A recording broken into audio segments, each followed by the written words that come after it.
Did you know that you can confirm your HIV status using self-test kits? This is one of the measures put in place to ensure the world ends AIDS by 2030. As the world celebrates World AIDS Day, we are taking a look at how countries can renew commitment to ensure AIDS is put to an end by 2030. Good evening. Thanks for always staying with Lagos Television. The program is Soundhealth. I am Olasumbo, Modupe. The conversation begins after this break. Please stay tuned.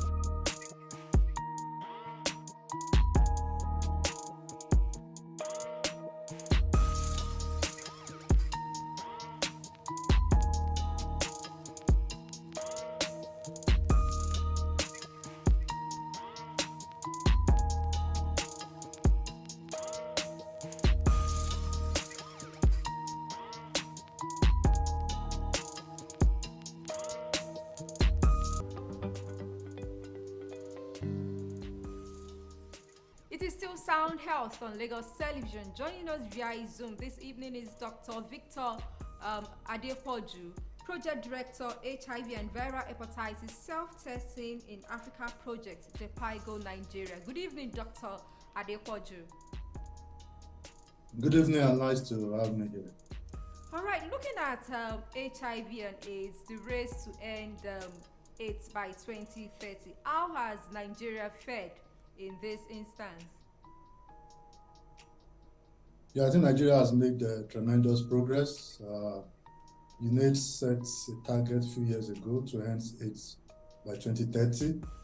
One of the goal and target set was what we call 90-90-90, or what some people have also even called 95-95-95, which means that the first 95 means that 95% of people should know their HIV status.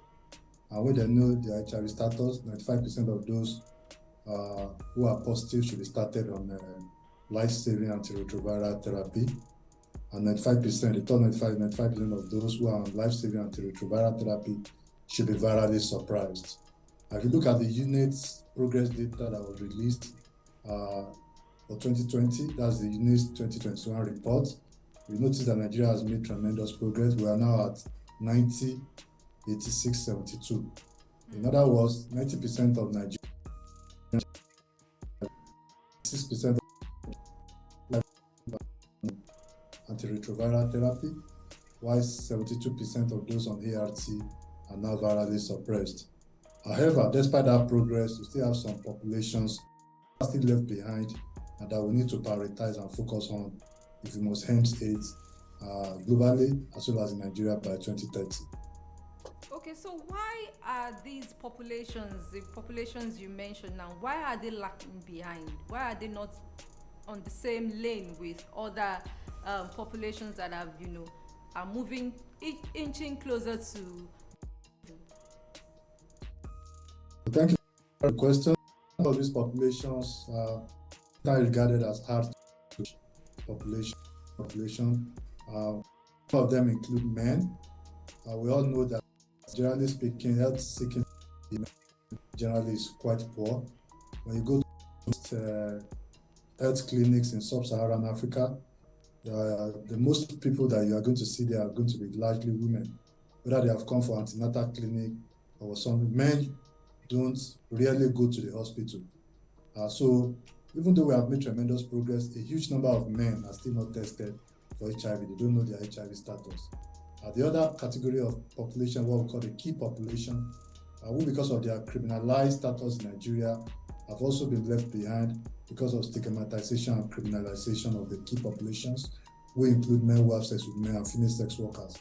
There's also very little progress that has been made in terms of the goal, UNAIDS goal for that population. The last set of people are adolescents and young people.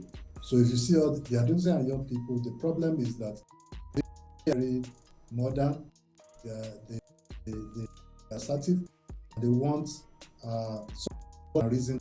Some people prefer the conventional. I know that we don't have so many of those healthcare trained on to provide youth-friendly services. So most of them don't usually want to go to conventional health facility because of stigma and discrimination. So these are some of the challenges that we have with this population, and that we are not making adequate progress on like what we are making with other set of people, like the general populations. Yes, no doubt there would definitely be setback as a result of all of this now, aside rising opportunist infections and all that. How do you think these impacts can lead to further setbacks for countries, especially Nigeria? So I think that we need to embrace everyone. The goal is to end AIDS and to achieve AIDS-free generation. Like I didn't mention before, one of the areas that Nigeria is also not doing well is in terms of childhood HIV. Nigeria still have 40% of children in Nigeria. Only 40% of children who have HIV are placed on ART. We are still not placing about 60% of children that are positive on ART in Nigeria. So childhood pediatrics HIV is another gap, very huge gap for the country. And we need to bring every effort in place. So in terms of what has been done, some of the recent innovations to address some of these gaps, I think one of them is the use of HIV self-testing. Some of those populations I mentioned before, key populations, men as well as adolescents and young people. HIV self-testing has given them the option to be able to test themselves, the privacy of their homes with confidentiality. They don't need any healthcare worker to do that test for them. They can test themselves in the privacy of their home, and depending on the outcome of that result, they can also access conventional health facility for confirmatory testing. If they are confirmed, they can access just deployment of that HIV self-testing. There's also research around PrEP. PrEP simply means pre-exposure prophylaxis. One of the very important tools to also prevent transmission of HIV, especially among those that are already negative, but they are at higher risk of being infected. So if they are on PrEP, they will be able to prevent the transmission to other people and to themselves. So before, it used to be oral PrEP, which is taken daily, but now we now have the injectable PrEP, which countries are still trying to introduce. And I use this opportunity to also speak to the Nigerian government to be able to adopt these new innovative drugs as soon as possible, to be able to also halt the transmission of HIV, especially among high-risk people who are HIV negative. And some other things that have also been done to be able to end this epidemic in Nigeria. But I think we need to also be innovative around identifying childhood HIV. We also need to go to the community. For those pregnant women who are pregnant, who don't come for antenatal care, we need to deploy innovation and go and meet them in their houses and be able to test them. Because when we test the mother, we'll be able to identify if the mother is positive, and they will be able to ensure that that infection is not transmitted to the child, and we can have an AIDS-free generation in Nigeria and across the globe. All right, it's not enough to get people tested. It's not enough to let people know their status. How do you think we can achieve, bring closer to patients that have been tested, people that now know that they are positive in terms of services, in terms of care? What should we be doing differently as a country?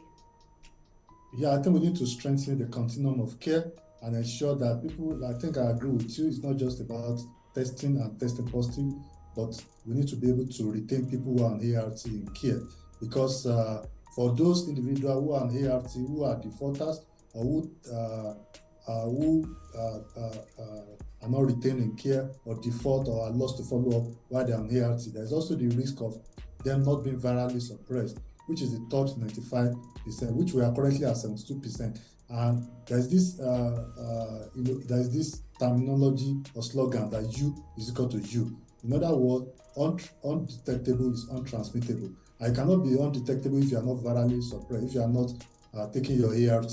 So we need to deploy innovation such that those who are virally suppressed, some of the things that are being done correctly is that they give them longer appointments. You don't need to come to the hospital every month if you are virally suppressed. So one of the reward mechanisms for such patients is to give them longer appointments, especially if you are undetectable. In other words, the viral load is less than 20 copies. You can be given 6-month appointment, and then for those who are less than 1,000 but they are not undetectable, which is less than 40, they can be given about 3 months clinic appointment, to make sure that the burden of coming to facility, the transport spend, the distance to the facility is minimizing the catastrophic cost on patients. So these are some of the things that we need to do. We need to do everything possible to make sure that those who are on ART are retained in care, they don't default, and we don't run the risk of viral unsuppression or the new global effort, which is also trying to combat what we call AHD, AIDS divining symptoms. So we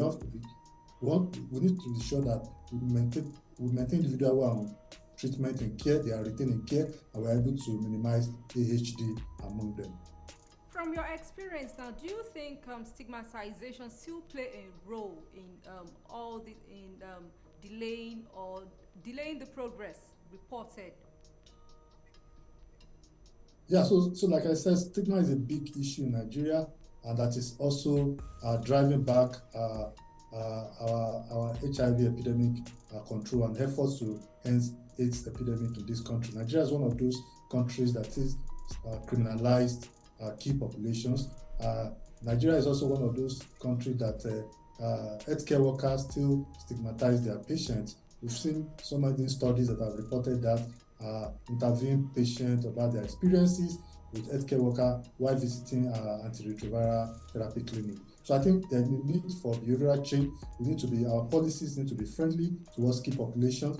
We need to embrace everybody so that we can drive this epidemic back, or we can halt this epidemic. And we cannot stop the AIDS epidemic in this country without ensuring that key populations are prioritized, key population get tested, they are stigma-free, they can access healthcare facility without being stigmatized, and they can receive the same attention, the same dignity that every other person will receive while accessing HIV services in this country. So I think stigma plays a major role, and we still have a long way to go in terms of our policy, in terms of our quality of care that we provide to people. It needs to be stigma-free, it needs to be dignified, and it needs to be provided in a friendly environment. All right, in your response earlier, you said we now have more data on children with HIV, living with HIV. How did we get here, and what do you think can be done to change this narrative in children and the teens out there? So I think one of the things that I think is a big problem in this country is the proportion of women who really visit while pregnant. The proportion of pregnant women who visit antenatal while they are pregnant is still very low. And because of that, so many women who are HIV positive during pregnancy are not able to deliver. Opportunity to start actually and be able to prevent HIV. I think one of the major problems that we have in this country, and we have to do a lot of work to be able to make sure that every pregnant woman in this country is tested for HIV, whether at the level of community, especially for those who don't want to come to the facility for various reasons. Some of these issues stigma, because some of these health facilities that pregnant women visit, some of them are not happy the way they are being treated by healthcare workers. The kind of services that they receive are not friendly, and some of them decide when they are pregnant to stay back in their houses, and some of them even give birth a traditional birth attendant who might not be able to have some ability and have this training that every pregnant woman has to be tested. So I think we need to make sure that incentives are being provided. People have to visit facility-based antenatal services. Beyond looking at facility-based antenatal services, we have to also go to the community. We have to use opinion leaders, health education in the community, and making sure that anybody that is pregnant at least visit the health facility to be able to make sure that that woman is screened for HIV, and we are able to prevent transmission of HIV and even other infection for that pregnant woman to the child. I think through that we'll be able to end childhood HIV as soon as possible. All right, Dr. Adepoju, I would like you to explain more about the HIV self-testing kits now. How does this work, and do I need to even a further test even after confirming at home, to confirm, like a confirmatory test now? Do I need to do that after a self-test at home? And how does that work? So thank you very much. HIV self-testing is an innovative tool that was introduced to this country about 3-4 years ago. Nigeria is one of those countries right now that have a policy backup from the Ministry of Health on HIV self-testing. We have expanded the portfolio of the product that we have in Nigeria right now that are WHO pre-qualified from just one product in the past to about 5 products right now. So right now we have HIV self-testing that people can do just with their saliva, and we also have different products that people can also do with their blood. We have 2 approaches to doing this HIV self-test. We have the assisted option as well as unassisted option. With the assisted option, healthcare worker is able to explain to the patient how to do the test. You can even show the patient the videos or even some instructional materials that describe how to do the test. In the unassisted version, the patient can go on with those video or those instructional materials, read it by himself or herself, and be able to do the test himself. It's a very simple test, and one of the benefits is that it offers the patient the privacy.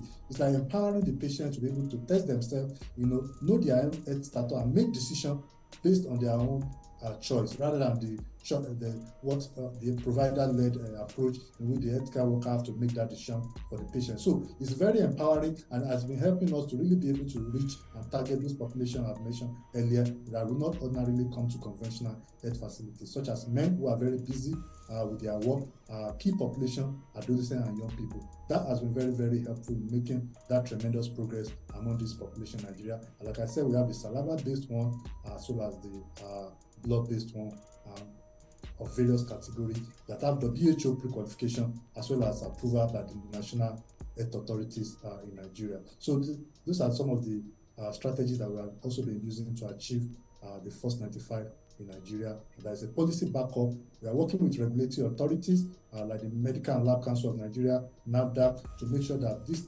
manufacturers get their approval as soon as possible that they come to Nigeria, and also be able to minimize fake products in the market. So these are some of the work that I've been doing, working with policymakers, developing guidelines, training healthcare workers on how to introduce this thing. I'm also working with the pharmacists, especially patent medicine vendors and the pharmacists in Nigeria. We have been able to work with about 20 states and working through the Association of Community Pharmacists of Nigeria. We have trained them and trained their pharmacists and be able to purchase some of those kits and stock it in their shops, and people can freely come to the shop with banners that is well displayed in those shops. People can request for it, and the pharmacy can explain how to do it, and they can go to their houses, do the test, and report back to the pharmacy, who is able to link them to confirmatory tests. The other thing I want to say that HIV self-test is not a confirmatory tool, it's a screening tool and very high sensitivity and specificity, close to 100%.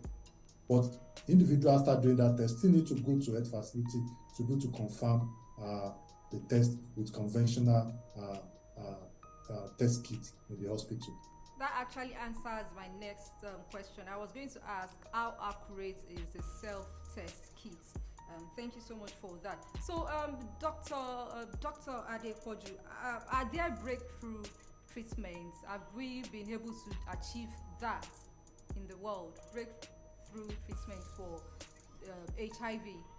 So I believe in my own lifetime we'll be able to have a definitive cure for HIV. Most of the breakthrough that we have right now are durable cure that is able to, it's not like totally, but the good news is that we have our U is equal to U, which means that in as much as that a patient who is HIV positive is taking his ART sustainably without interrupting, it's going to be virally suppressed, and his viral load is going to be undetectable, and in as much that his viral load is undetectable, it cannot transmit to another individual. So I think that's a very good news, and from scientific point of view, that's the science behind HIV, that in as much as people living with HIV stay on their drug, they don't interrupt their treatment, they are able to achieve undetectable viral load, and they cannot transmit. So it's a good news. They can't transmit to their wife or to their husband or to their unborn child. And I think that's a very important tool that one of the progress that the HIV community and the HIV research community has made over the years. The other good news is the recent introduction of injectable PrEP, what we know as cabotegravir. Cabotegravir is the new treatment that individuals, instead of taking daily oral drugs, you can now even space your treatment to about 2 months apart, and is slowly releasing injectable pre-exposure prophylaxis, which saves the patient the stress of taking the oral medication every day. However, there are still efforts to introduce some of this innovative injectable PrEP, especially in sub-Saharan Africa, to be able to adopt this new innovation for use, especially by high individuals who are at high risk of having HIV. So this is another tool that's going to help us to accelerate progress to ending the HIV epidemic globally and in Nigeria. Dr. Adepoju, as we wrap up now, what is your call to action as the world observes World AIDS Day? Your call to action. So I think my call to action is that for countries, especially low and middle income countries, we have the tools, we have the technology. We know that HIV self-testing is helpful, especially to reach the key population, men and AYP. Countries need to scale up. We need to move from pilot to scale. We need domestic investment from the private sector and the public sector to be able to procure these commodities in large quantity and be able to deploy to the individuals that is going to be beneficial to, and then we can identify more cases and place them on treatment. We have all the tools that can help us to accelerate and end the HIV epidemic in Nigeria. We know that HIV self-testing work can help us to reach those hard-to-reach populations so that we can get them tested and we can know their status and place them on antiretroviral therapy. We know that injectable PrEP, which is the new development, also work, especially for high-risk individuals. It helps us to halt transmission and new infections can be stopped. So my call to action would just be that we need financing, domestic financing from government. We know that more than 80% of our HIV financing in Nigeria still rely on international donor funding. So governments need to also invest, mobilize resources domestically, especially adopt these new technologies very quickly, because we need all the resources, we need all the tools, we need all the technology that is available at our disposal to be able to end this HIV epidemic. We cannot afford not to embrace one and embrace the other. We cannot afford not to slow down or delay the adoption of some of these technologies. I think that would be my call to action as I rest my case on this call. Thank you. Dr. Victor Adepoju, Project Director, HIV and Viral Hepatitis Self-Testing in Africa Project, JPIGO, Nigeria. Thank you so much for your expertise on the topic. We really appreciate you. Thank you. Welcome. That has been Dr. Victor Adepoju, Project Director, HIV and Viral Hepatitis Self-Testing in Africa Project, JPIGO, Nigeria, on how to achieve AIDS-free society by 2030. Soundhealth continues with trending health report from around the world. Please stay tuned.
It is still Sound Health on Lagos Television.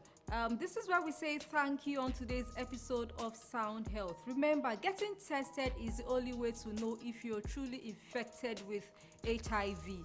Get tested today. It will save yourself and family a lot of good by knowing your status. For comments and inquiries, please send SMS to 08035826603 or follow us on social media at LTV Social, #SoundHealth. A sound health is a sound mind. Make healthy living your choice.